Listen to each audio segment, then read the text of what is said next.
I'm Elaine. And I'm Rachel. And welcome to Legs Out. And away we go. This is the podcast where we tell you about Formula One our way. The races, the cars, the drivers. We are obsessed. And here's why you should be too. Hi, Rachel. Hi, Elaine. Welcome back. Oh my goodness gracious. The Mexico City Grand Prix blew my mind. It's insane. It's like I took a sleeping pill and I took a shot of Red Bull all at the same time. Pun intended. Please explain. The sleeping pill. Wait, what? It was... Okay, here's how I was trying to explain it to someone. It's almost like this was a race for people who are very into the technicalities of racing and the specificities of timing. Strategy and tires. Strategy and tires. You had to know how to run your car in extremely thin air, low downforce, super hot tire temps. It was a great day. We had a tire compound gap from Pirelli. I'm delighted. But there were so many overtakes. So is that where you're bringing the Red Bull in? Yes. Yeah. Well, especially not to jump right in, but right at the end. There's so much that happened. We almost have to jump right in. For us to not make this like a 3-hour talk about an hour and a half long race. I want to start out by saying that I was vibe predicting that there would be a red flag. There was no red flag. But there was just about everything else. Literally. And there wasn't a full safety car either. There was just a little teeny virtual safety car. Little boop. Which for so many people soured what was a really incredible race. Probably, at least in my opinion, the best Mexico City GP we've seen in years. Really? I mean, I think so. Wow. It was just not really any lull in the action throughout 71 laps. It's a pretty short lap, so that means there are more laps for the race. Same approximate time as your other circuit weekends. But I just think anytime I was like, all right, so we've settled. I know what the podium looks like. New thing would happen. And it was very spicy, both in radio and on-track action and championship battle storyline. There was just so much that this race gave, in my opinion. I think one thing, and this is why I think it was more interesting for those who are actually deeply involved in racing, is because everyone fought cleanly. Everyone was fighting hard, but everything was very clean. Minus the first lap-ish. Was chaos. Bonkers. I did not know where to look. Max Verstappen, like, shooting off screen was both terrifying and also extraordinarily comical because he felt like a little cartoon character. Yeah. That just, like, TNT. He was like, oh, just a little rally moment. Yeah, just a little rally off car. The grass. And I thought he was going to go right into that wall, but no, he caught it and he flies back onto the track. Yeah. Oh, that first lap. Yeah, that was very exciting. That was amazing. And also that was like, oh my gosh, this is going to be peak chaos. Like even more than just the subtle fighting that we were talking about that we ended up seeing this entire race. And in a way, I'm really, really glad that everyone kept it so cleanly. I think there could have been a chance for the most moss chaos at the very end. And the virtual safety car put a little boop. A little damper. Before we get into that, I feel like we should at least give you for quali. Yeah, let's give take you it the from specs. the top. Oh my God, should I tell you what I did this weekend? Yes, tell me. I forgot. Legs Out went to Omaha, y'all. Yay. I Good went old to Nebraska, right? I went to nailed it. I also Midwest is a sea of I don't understand. It was a lot of what in the Midwest is happening here. I didn't know anything about Nebraska or Omaha until my best friend moved there. It's in the smack dab middle of the country. There's a lot of corn, and a lot of corn. Yeah. Did you have a corn dog? Did you have cornbread? I almost had a corn dog. Almost. That would have been insane. Elaine, what in the friendship have you done with this? Rachel, you owe it to me. We're going from 1 per year to 3. I couldn't make it 4. Also, how can I eat a corn dog without you? Fair. If you'll ever let me, I'll post the picture of you eating a corn dog. Oh God, it's somehow the most X-rated photo I've ever taken. Because there's mustard streaming down the side of it. It didn't even make it into our group chat. It was that. I was like, nope. Nope. No, it did. I turned it into a sticker. Yeah, unfortunately, I had the poor judgment to show it to Elaine. I should have known. I didn't. I was like, she'll look at it. She'll be like, I love this. She immediately sent it to her phone, and yes, it got stickered. So that's fun. Nebraska, tell me. Well, okay, so Legs Out took a few trips around the city. There's some great restaurants in Omaha. Pumpkin Patch was the most pumpkin-y patchy thing I've ever seen. Cute. The trees were changing, which in Texas... Because they actually have fall. Exactly. They don't. They turn kind of like yellow or brown here, and then they just fall off eventually. Yeah, but it was so fun. It was so fun. Yay. And it was chilly. It was very cold. I bought a beanie. Ooh. Said boo on it for Halloween. Which was really cute. Precious. Yeah, we had a great time. And we watched the race in the airport, which... In segments, it sounds like. Yeah, and I tried... There were some people... We were in a play area for my son, and some of the kids would wander over, and then the parents would come to get the kids like, oh, we don't want our kid touching your computer. And I was like, oh, are you interested in Formula One? And they're like... You are now. Yeah. Do you want to be? Don't worry. Let me talk to your kid. If you're not interested, I'm going to get your kid involved. There's a whole F1 Kids. I was like, look, see that little purple logo? George Russell just got the fastest lap. Oh, wow. The kid's like... Indoctrinating them into motorsports young. Good. Yes. As we need. Yes. We'll see if that turns out to be anything. What did you do this weekend? I had a little performance on Saturday, which was a lot of fun. We were in one of our favorite venues in Austin, and it was a celebration of that space's 5-year anniversary. And it's kind of out of the city, and it was very restorative, and it was wonderful to dance with some of my favorite humans. Yay. And then watched one of the best qualifying sessions ever after that quite late at night, because we enjoyed the show, and then we enjoyed the outside, and then we enjoyed some delicious Korean food. And so I was late to the party watching quali, and my God, was it one of the more exciting quali sessions of this year. I thought this might be a Ferrari pole. That's what we had last year with Carlos Sainz, and I love, spoiler alert, that the Ferrari 1-2 in Mexico most recently still belongs to Carlos Sainz and Charles Leclerc. Yep. However, the Ferraris actually had pace this weekend. You know who also had pace, though? Lando Norris. Yeah, he did. Holy crap, what a spectacular lap from him. Every time I say, that was the best lap I've ever seen. Like, I think I said that most recently, obviously, about Max Verstappen, one of his most recent quali laps. But that lap from Lando Norris was flawless. He was flying. Yeah. The low On downforce, rails, like they say. literally, he was levitating. I don't know why I have to move my hand to show you. If you're watching this on YouTube, you can see me. Is it a duck? I don't. It's it's a hand. It's a flying hand. I drank a lot this weekend. I'm hanging in there, y'all, by a thread. Shout out a corn dog. Would have soaked that alcohol right up. Shout out corn dog. Next time. Tell us your drunk hungover remedy.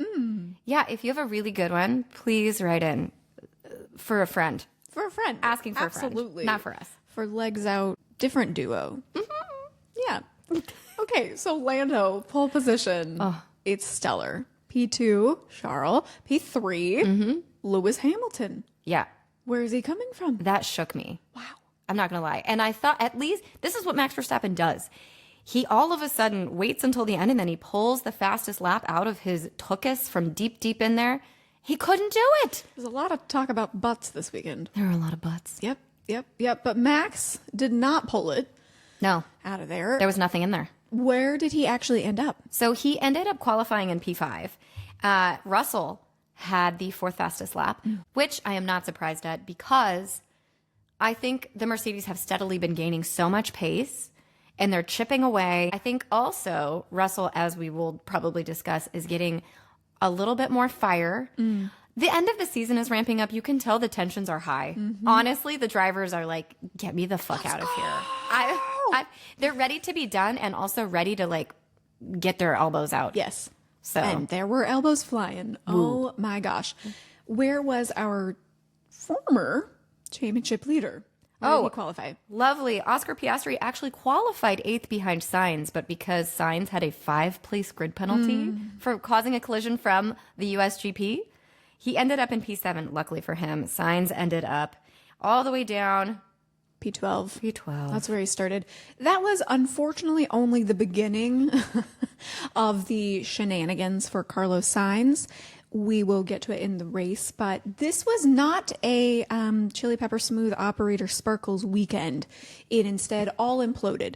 Williams, what was that strategy? You know I love you. You know that I really generally think that you can do no wrong.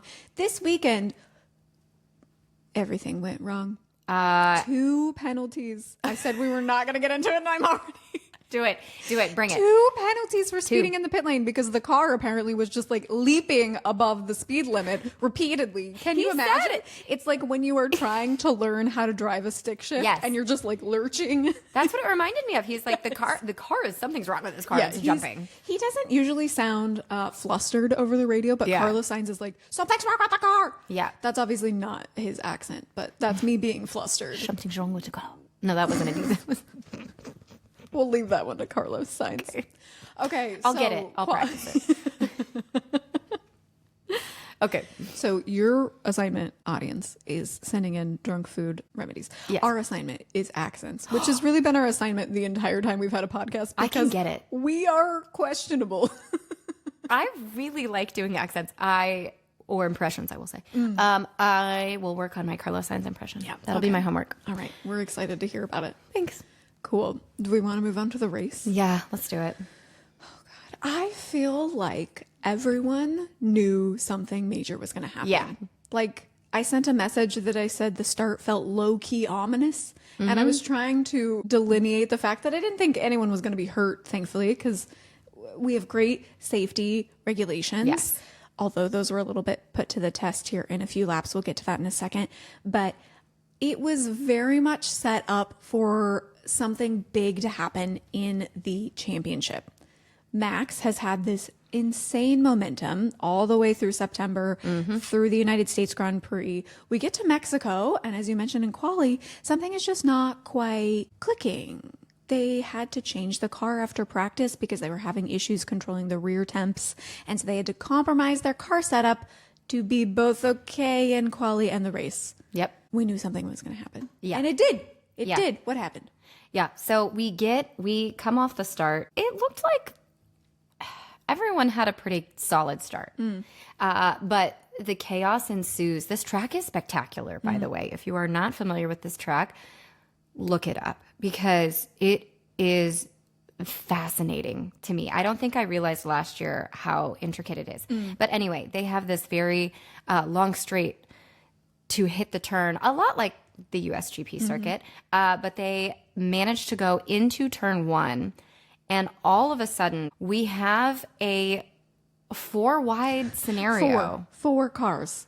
Which obviously no one can go 4 wide. Like, I think Max was talking about it after the race, and he's like, well, at this point, when you're just side by side with 4 cars, you have to just sort of go along and pray. Because otherwise, like, you can't do anything about it. If you pull out a certain way, you risk something bad. And if you're in the middle, holy shit, you're just sandwiched. I mean, you just hold your breath and Yeah, you, like you just keep said, going. you just pray and you say, I'm going to go for it. Yeah. Charles Leclerc after the race said, I hated those first few laps. Yes, I'm sure he did.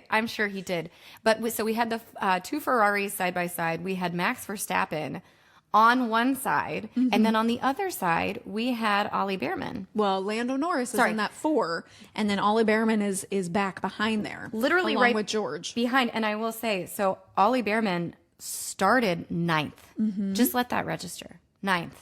Already a great performance from him, period. So because of the chaos of bunching that is everyone trying to file in immediately and going shoulder to shoulder, Bearman just sort of like waltzes up to the line behind, knowing that this is a great opportunity to find a spot. That's what you're supposed to do.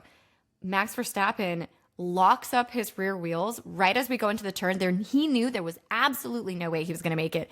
Flies onto the grass. oh my gosh. Like flying. Yeah. He just kept going so fast. He called it rally carring. His car was bumping side to side, and then very safely and surreptitiously, he re-enters the track. Quietly, calmly. Guess who's pissed about it for no reason whatsoever? George Russell.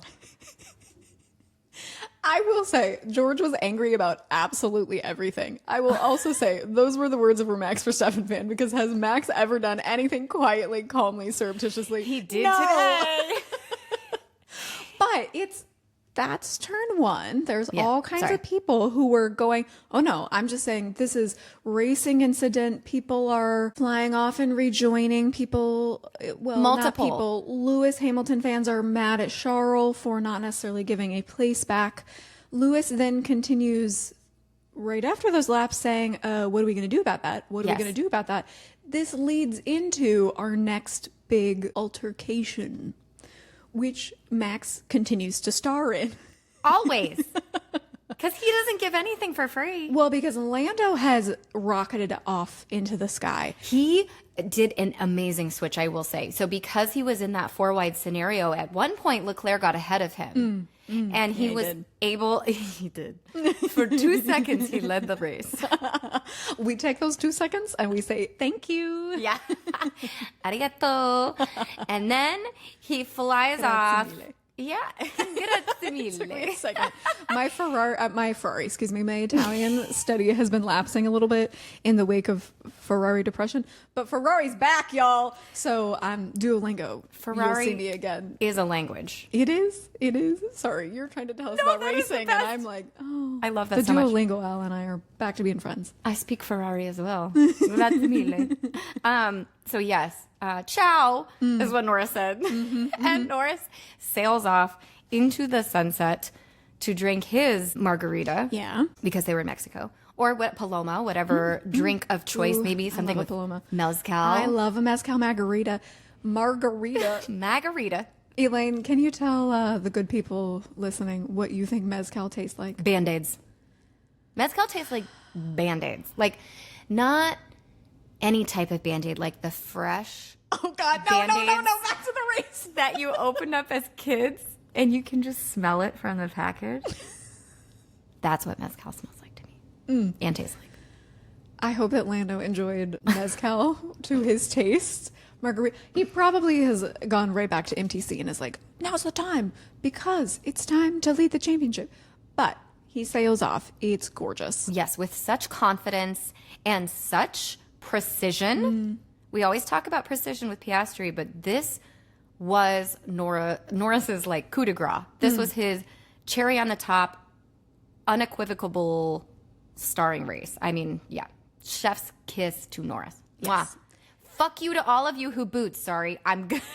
No, I'm not going to say that strongly, but do not boo, regardless of who you support. Do not boo race drivers. We've actually had this discussion before. Yes. You and I, we all have. Yeah. It's not respectful. It's not cool. It's dumb, in my opinion. And I just, why? Yeah. Why? It's not as if, I don't know, in other years people have been booed at Mexico, and it's kind of oftentimes to people who have maybe messed with Checo, and we know Yes. that Checo is a superstar there.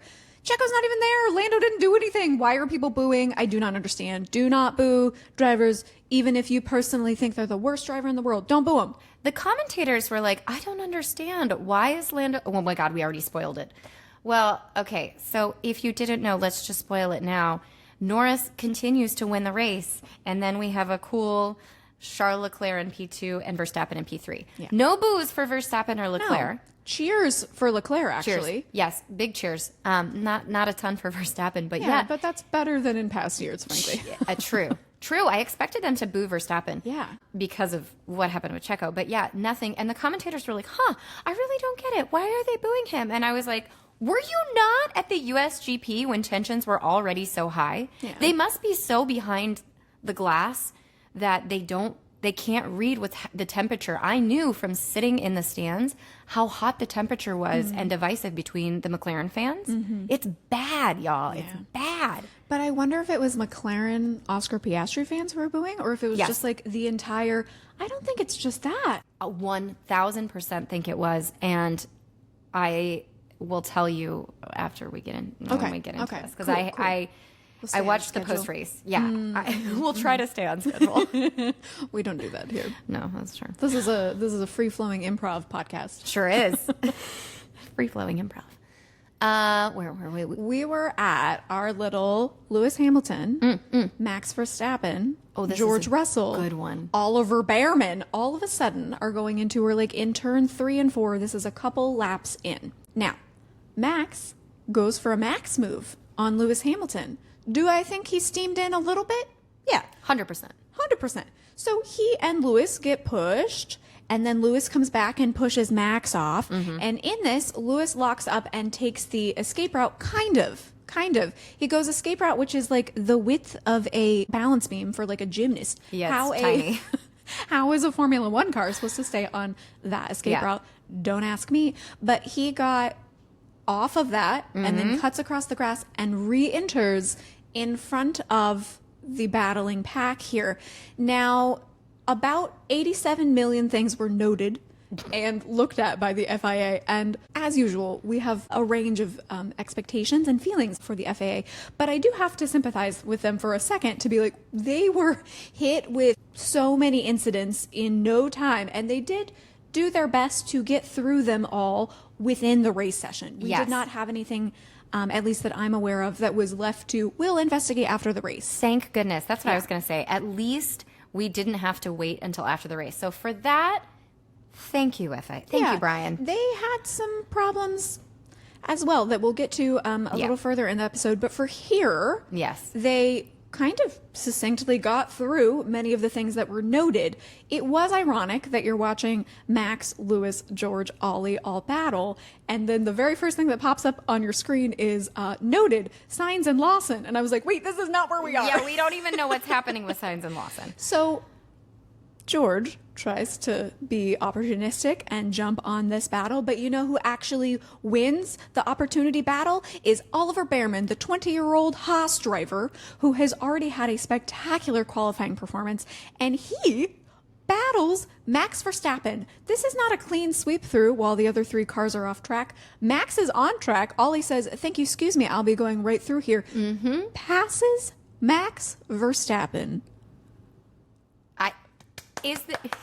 Yes, that deserves... This is my standing ovation. Yeah. I'm not standing because you would just see my belly button on the screen. But he absolutely Magic. deserves a standing ovation for that, 100%. And also, highlight of your career right there. Obviously... Oh, I think this will be a footnote as we go fast, because I think this is just the beginning for Ollie. Well, and no, just like visually, in his race helmet, seeing himself pass Max Verstappen will be a key core memory. Yes. I have a feeling. He said after the race that he's basically grown up watching Max Verstappen race. And so the awareness of like, wow, I'm racing him right now. Yeah. I'm not even just on the grid in his vicinity. We are racing. Yeah. We are racing right now. And he passed him. It's so sweet. It's so sweet. It's so really sweet. good. Doesn't last. Well, yes, you can say it's really sweet and also enjoy it because Max later does pass Ollie, but actually not because of any on-track battling, but because Red Bull pulled what looked like it was going to be a rather abysmal strategy in that he started on the mediums when everyone else started on the softs. Yes. Not everyone, but for the majority. And then he switches to the soft. The soft ends up being the tire to be on. And so while he's on that second stint on the softs, incredible stint from Max, everyone else either is having to push and push and push on the lesser tire, the medium, or they switch to a 2-stop. And Max stays out the entire 1-stop and so is able to strategize himself into a P3, that podium spot over Ollie Bearman, which for the championship storyline, I was like, great, good, Max, go. But I was also like, can we let Ollie on the podium? Like, can we just give Haas their first podium ever, please? Yeah. Please? It didn't work. But it was exciting. It was an exciting thought. Yes. I want to put a pin right there because I want to go back to that fight with Hamilton where Hamilton shoots off the corner. There is a very clear road that is the size of a balance beam Rachel's talking about that you are supposed to take when you exit the track to go back on so you can safely rejoin. Hamilton did not take that route. He went out and in. I can think of no appropriate, inappropriate joke Okay. to put in there. Okay. So He is penalized, not for. Sorry. Damn. yes, he was, Rachel. In and out. His penalization was. Oh no. Thank you for making that for me. 10 seconds. 10 seconds for leaving the track and gaining an advantage. Critically, not for the, like, where he was not taking the escape route. Yes. Trying to take the balance beam, but for leaving the track and gaining an advantage. Which, wild. Hamilton is displeased, let me tell you. Mostly because I do feel like he has a tiny bit of a point. Yeah. In that there are a lot of people, Max and Charles included, yes, who left the racetrack yes, and probably gained an advantage sometime in this race. But there are nuances such that I think that Lewis's penalty was warranted. Yes. And sometimes that's just the, what's it called? A hand of cards. That's just the... Yeah, that's the way the cookie crumbles. Yeah, there we go. We should always stick to the food. I don't know anything about gambling or cards. Yeah. That's the way the cookie crumbles sometimes.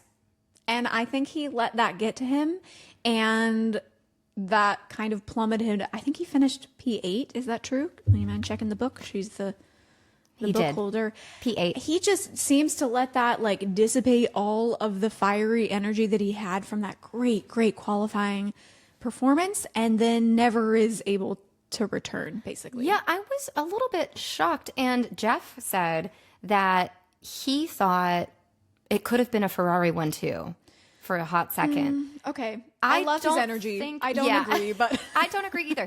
I really don't think Hamilton, after that, Hamilton's race crumbled, and not just from the strategy or from the 10-second penalty. It like internalized. He just didn't have a great race. He later, I don't actually remember, was it his second pit stop? I'm not super clear, but he and Max encounter each other on the track again, and he gives no fight. Yeah. Like, it is just, he doesn't quite wave him by, but he basically waves him by. And I was like, bro, where is that fire? Bring it back. You just had it. I think he was just very frustrated, not just by the 10-second penalty, but from the fact that Ferrari didn't push to make Charles give him back the place from that turn 1, lap 1 incident. And so it was definitely what could have been for Lewis. Would have loved a first Ferrari podium for him, but for Mexico, that was not made to be. Yes.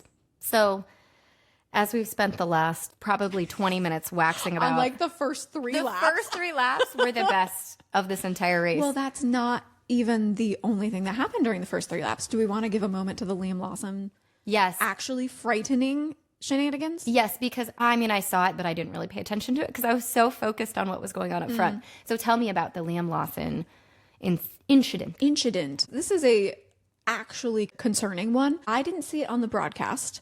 This is something that I saw on social media afterwards and has definitely come to the public's attention because it's terrifying. So Sainz and Lawson have contact lap 1. There is some debris that is left on the track. Lawson has to go into the pits to replace his front wing. Yes. It is noted, hey, there's debris. The marshals are put on standby to say once all the pack has lapped, please go get the debris from the track.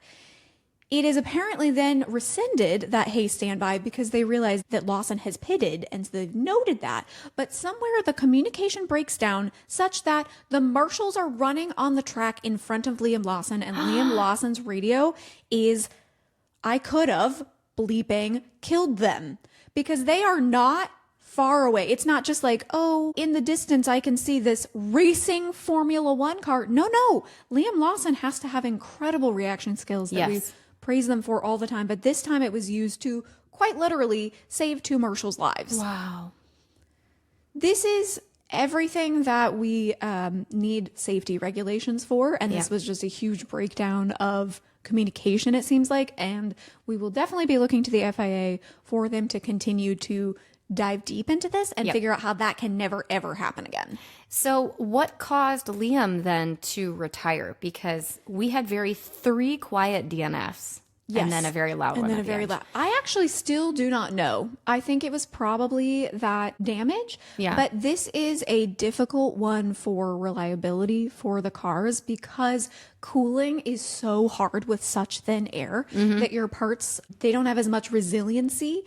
And so this is me guesstimating. I don't know. But we did lose Liam Lawson, Nico Hulkenberg, And Alonso. Fernando Alonso, and Mexico do not go well. This is what I think the third year in a row that he DNF'd. Oh, man. Straight to my heart. But also, it's so ironic for they had 3 DNFs within the first 20 laps. I mean, it was just so ironic. For 3 DNFs, there were no red flags. They were just quiet retirements. And then, do we want to jump to the end? Yes, I do, because we can give little shout outs for so many battles during the race. But if we're going to focus on the major takeaways, let's jump right away to lap, 69? Oh, probably right in there. Yes. The running order right now is Lando. He's 30 seconds up the road. Kudos. Oh, way to go. Sorry. 69 out of 71 total. Yeah. So we're in the last 2 laps of the race. We are in the closing stages of what has been a delicious meal. Yeah. So set the stage. Second, Charles Leclerc is on those mediums, which no one has enjoyed. No one. Max Verstappen is now on those softs, and he is flying up on the back of Charles Leclerc. Flying. Then in P4, you have Oliver Bearman. Almost to the podium, didn't quite make it, as we said. Max had to sweep in and do Max things. But Oliver Bearman is holding that P4.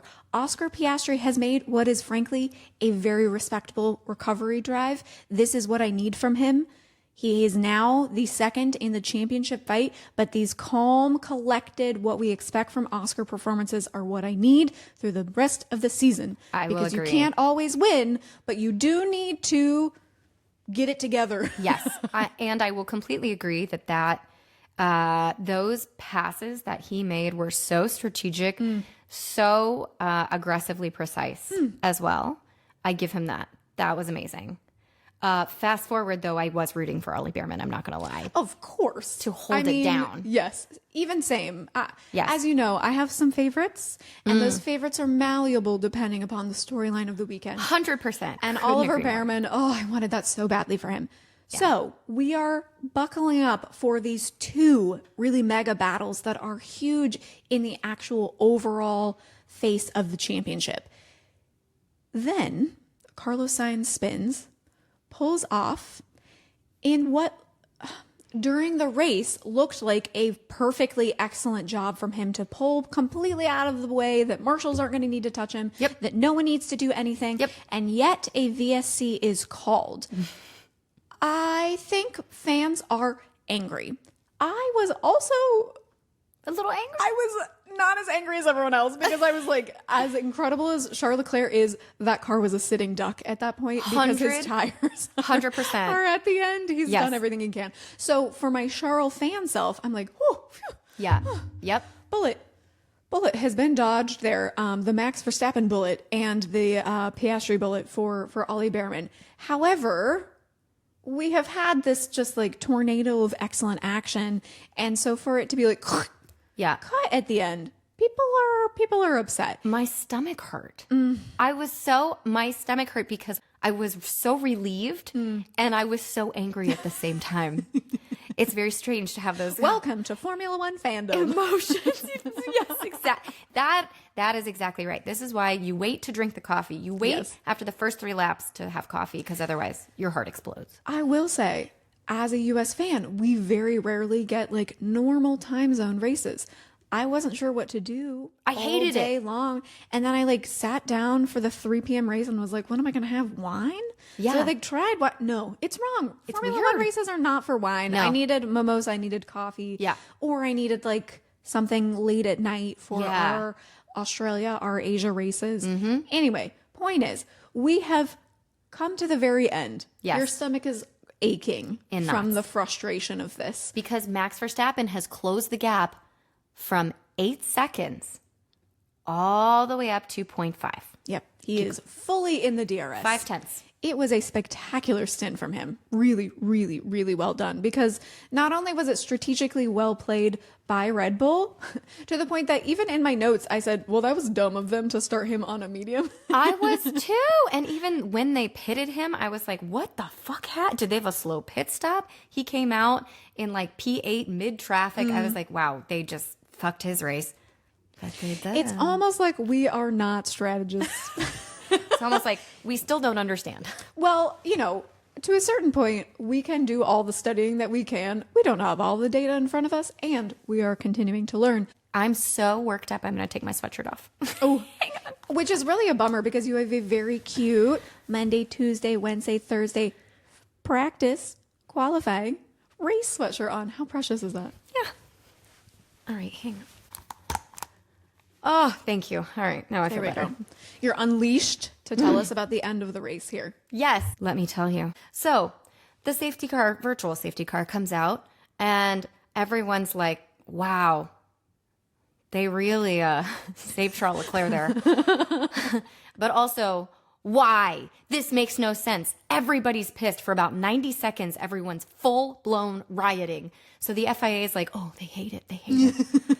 Okay, we should pull it back. We could pull it back. All right, let's pull it back. By this time, they removed the virtual safety car with half of a lap left. We're in the process of making the very last lap. And they're like, oh, you wanted more racing? I'm sorry. Let's go.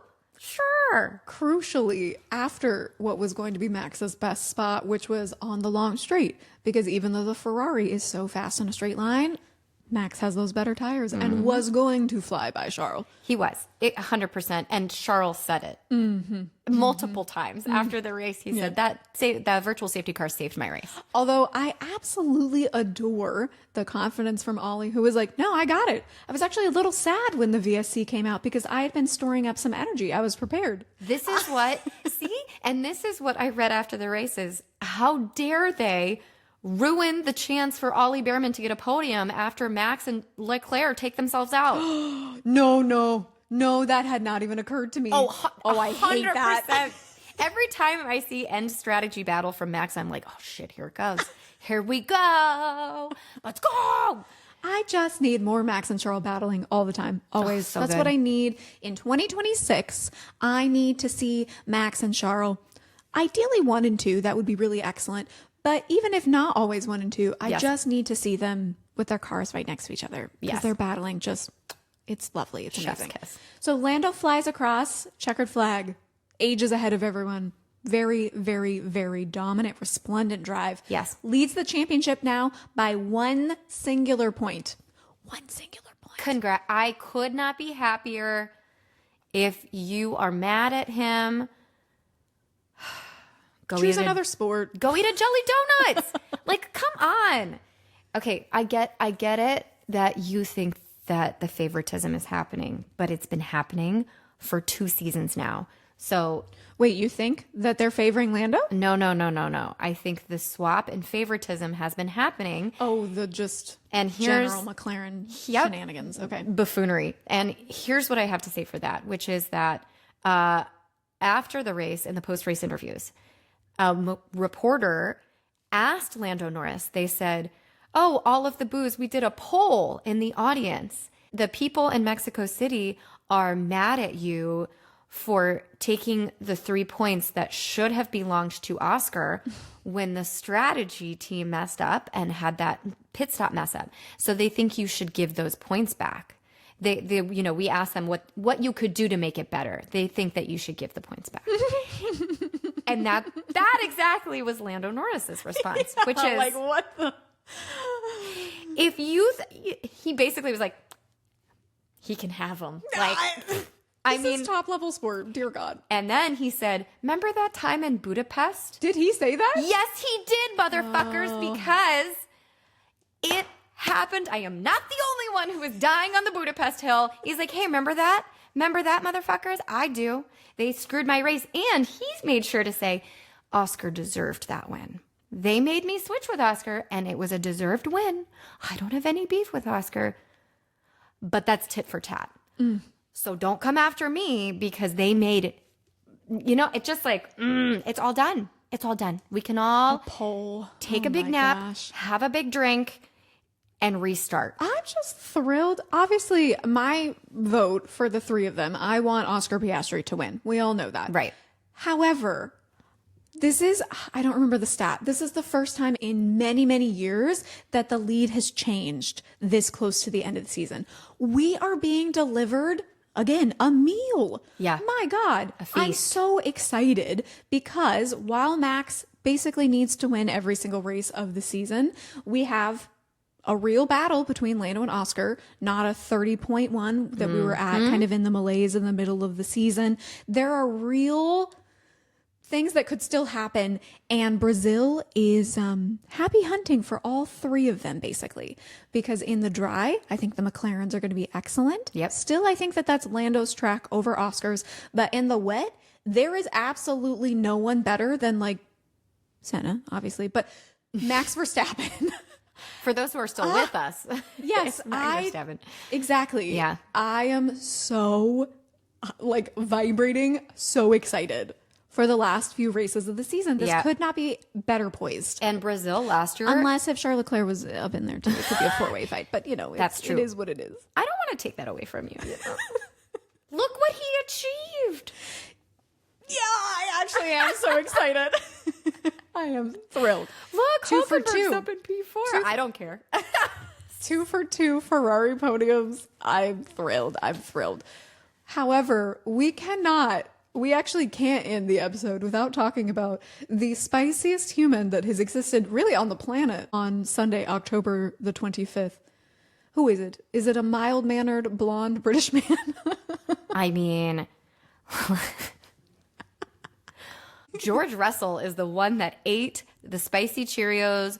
They put extra jalapenos in that man's guac because holy shit, the entitlement and just the pure, like, he's taking that lead driver role very seriously. I will just say that. He takes everything very seriously.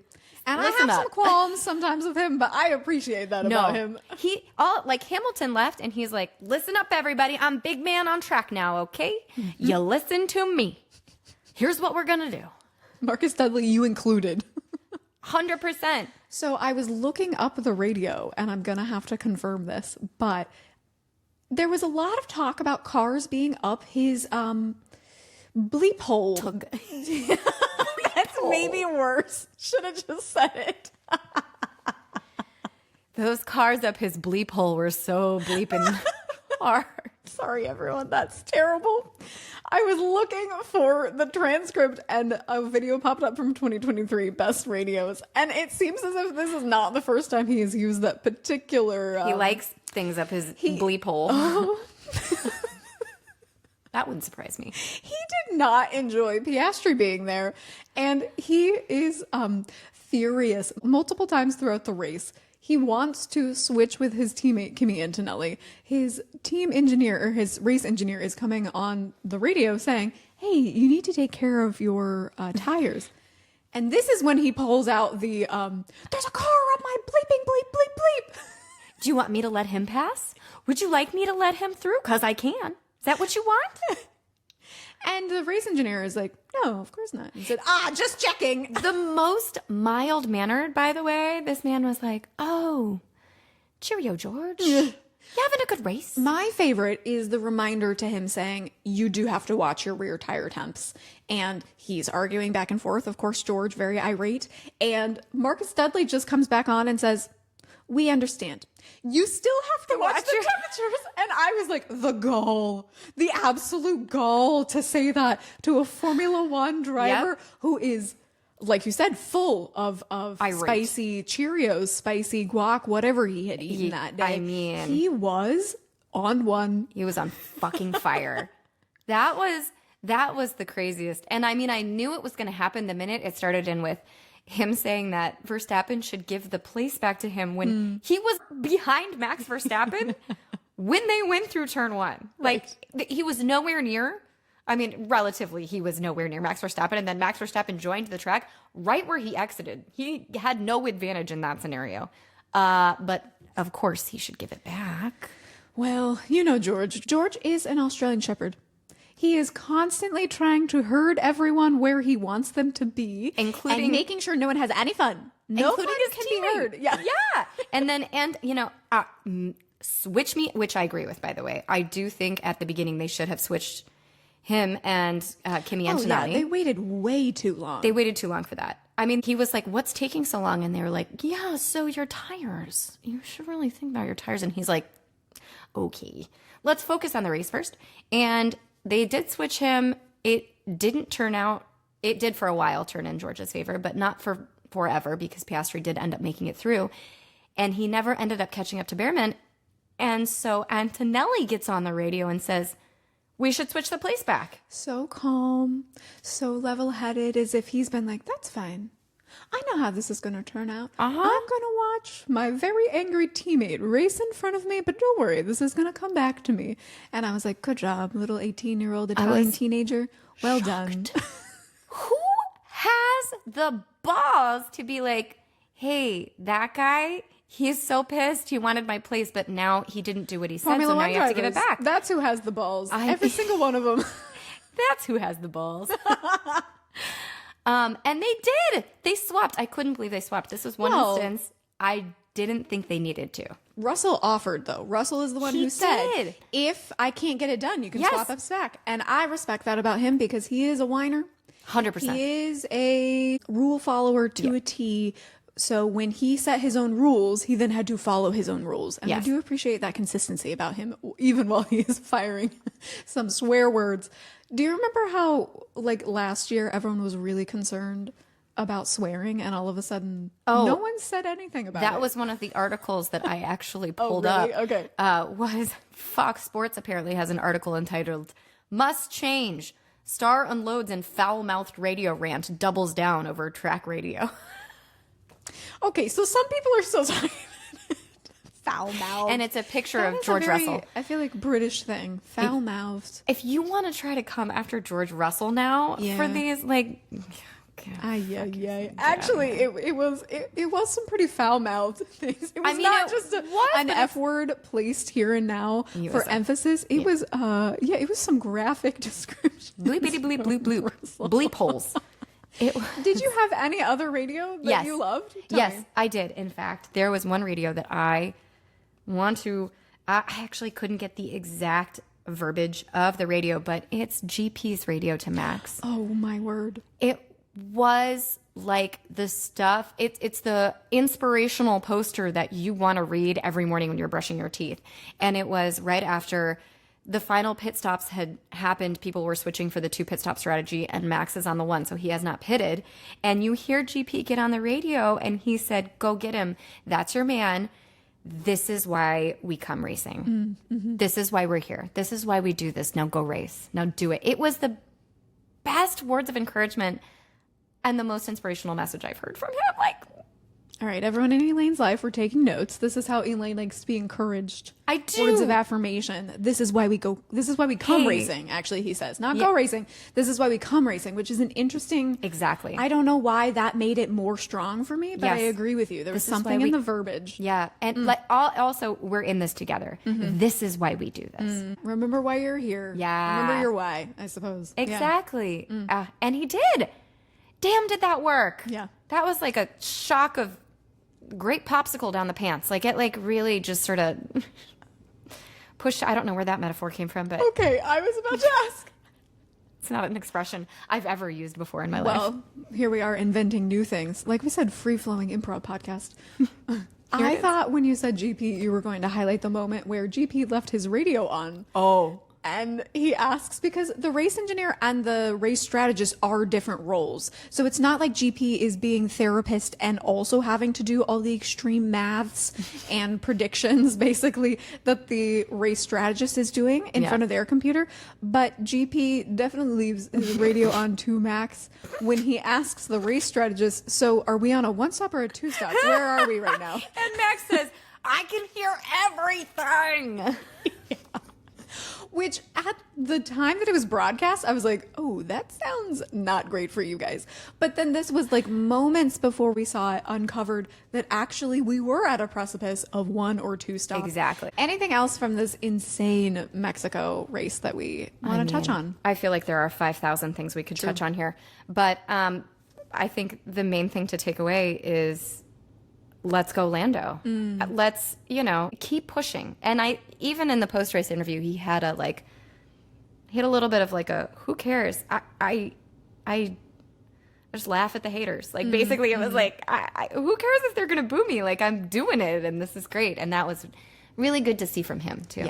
Yes. Very much so. We'll be watching the championships closely. Oh my gosh. In the next few races. Yeah. And I think that's something we'll touch on next week because we do have an off week. I think we're going to talk a little bit about the extreme change in outlook that Lando has seemed to have and maybe try to answer what has gone missing for Oscar so much and where we see the championship poised in those last 4 races of this season.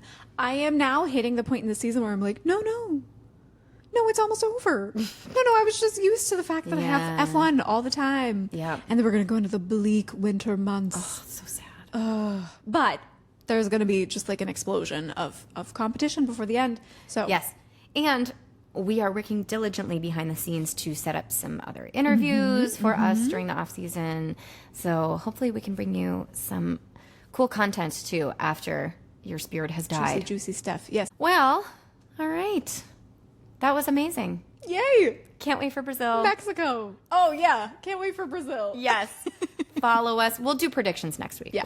Let's wait for that. Rate, review, subscribe. Follow us on social, please. Wherever you get your podcasts, just hit that little review button and leave us a comment. We would love to interact with you. We're happy you're here. Very much so. What a season it's been. What a season it's going to be. And we're happy you're here with us. Yeah. All right. So with that, it's legs out and away we go. We'll see you next time.